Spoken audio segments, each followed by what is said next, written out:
دلبری تو نوری چشمانی من، با لبخندی تو روشن است وانم.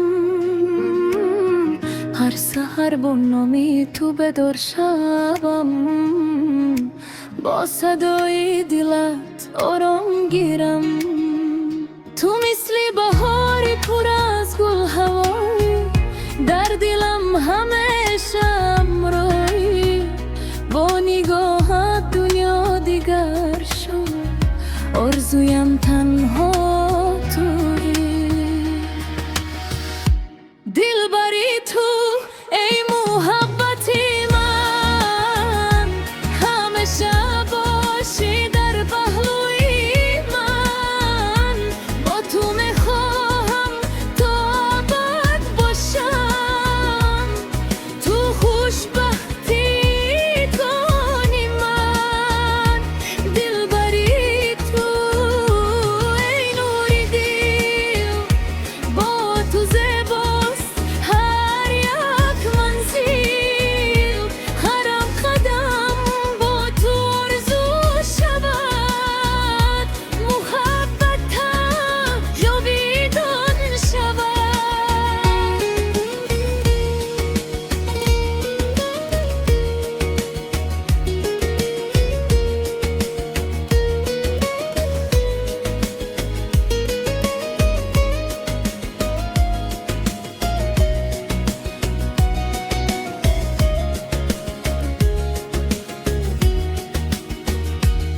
شبها با ستاره ها تو را یاد کنم، با شمالی نرمم نامت را خوانم. هر نفس پر از مهاری توست، دلم تنها تو را میخواهد. اگر باران بارد با هم میخندیم، اگر شب شود با هم میسرایم. محبتی ما مثل آفتاب، همیشه گرم من.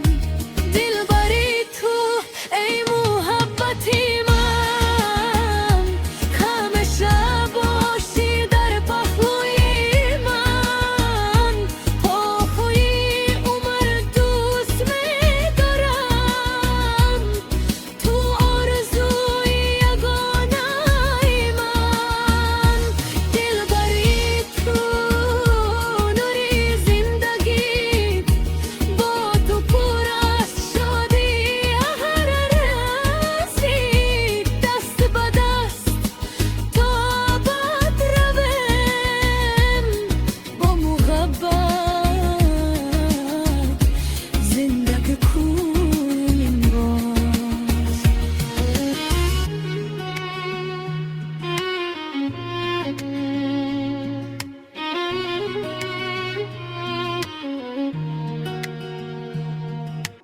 دلبری تو نوری چشمانی من،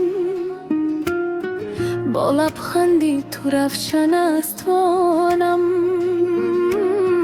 هر سحر با نامی تو بدار شبم، با صدای دلت آرام گیرم. تو مثلی بهاری پر از گل هوایی، در دلم همیشه امروی. با نگاهت دنیا دیگر شد، آرزویم تنها